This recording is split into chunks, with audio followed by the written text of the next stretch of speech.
Aujourd'hui, quand on parle d'immigration italienne, on pense immédiatement à Tony Santocono. Tony Santocono a une vie très remplie. Il a été directeur de centre culturel, sociologue, acteur, il a tourné avec Paul Meyer, chanteur, il a fondé le groupe Les Stucats et écrivain. Après le succès de Rue des Italiens, livre pour lequel il a été nominé au prix Rossel, il a écrit Dindra et aujourd'hui il va nous présenter son dernier bouquin, Ça va d'aller, il n'y a pas d'avance, paru aux éditions du Cerisier.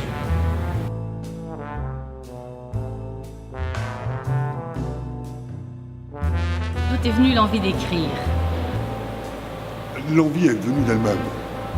Je ne suis pas écrivain, donc je n'ai jamais eu cette envie d'écrire. Par contre, je suis un raconteur. J'ai toujours eu envie de raconter des histoires. Et en fait, disons que les écrire, c'est la manière la plus facile. J'aurais pu tourner des films, par exemple, aussi, pour raconter ces histoires. Et tu verras en les lisant, mes livres, c'est très cinématographique, quoi. Mais bon, je suis un peu trop fainéant pour essayer de monter des gros projets comme ça. Et je me suis dit que l'écriture, c'était plus facile. Cela dit, le goût est venu par la suite. Et au-delà de simplement raconter l'histoire, j'ai voulu les écrire aussi, c'est-à-dire en essayant d'y mettre mon style à moi. On te sent rempli de la région dans laquelle tu as grandi, nourri de toutes ces rencontres. Et ton livre est drôle, tendre, émouvant. Et on sent beaucoup d'amour pour tous les personnages que tu décris. Est-ce que tu t'es inspiré de personnages existants? Existant, c'est un grand mot, hein. Comme toujours dans mes personnages, ce sont des gens du peuple en général, parce que c'est ce qui m'intéresse moi. Chacun fait ce qu'il veut. Moi, je suis intéressé par les histoires des gens normaux, de tous les jours, qu'on peut rencontrer tout le temps. Mais disons que ce sont des rassemblements, hein, de personnages différents pour en faire un. Par exemple, je raconte l'histoire d'une femme qui revient chercher son mari.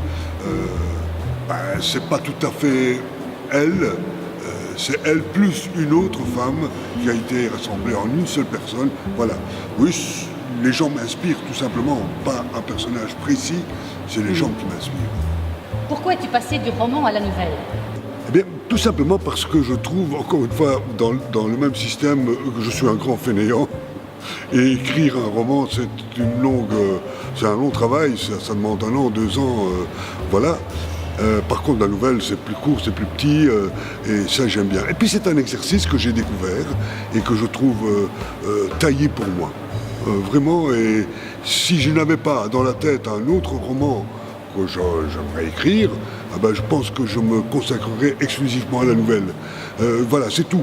Et en plus, ça me permet, avec une nouvelle, de raconter des histoires différentes, de gens différents, dans des ambiances différentes. Voilà, tout simplement pour ça. Que représente l'écriture pour toi, Tony? Pour moi, l'écriture, c'est une manière de raconter des histoires, de raconter la vie des gens, de raconter ce que je remarque, ce que je ressens, ce qui me bouleverse, voilà, c'est un outil. À l'origine, c'était un outil surtout. Maintenant, ça devient aussi une finalité, quoi. Ça devient aussi le pinceau et les couleurs du peintre. Essayer de les travailler, voilà. Quand tu écris, est-ce que tu as des manies, des rituels?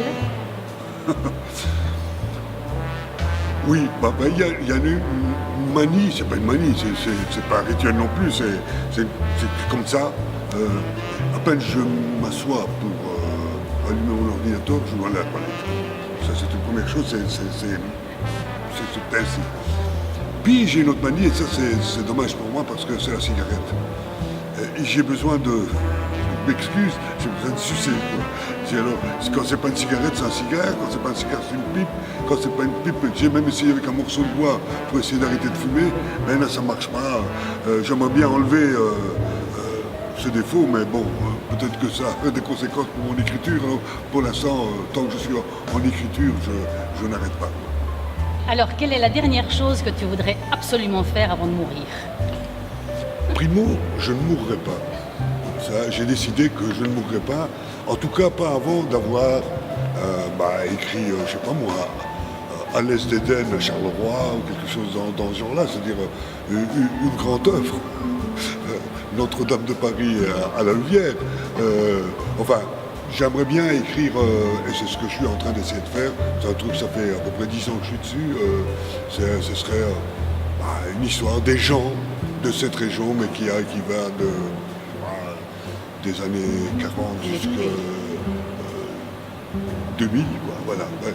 Je ne sais pas si j'y arriverai, mais en tout cas, mon idée, c'est de ne pas mourir avant. C'est peut-être pour ça que je traîne. Merci beaucoup, Tony. Nous sommes au temps où le chômeur était appelé chômeur. Aujourd'hui, on dirait plutôt demandeur d'emploi.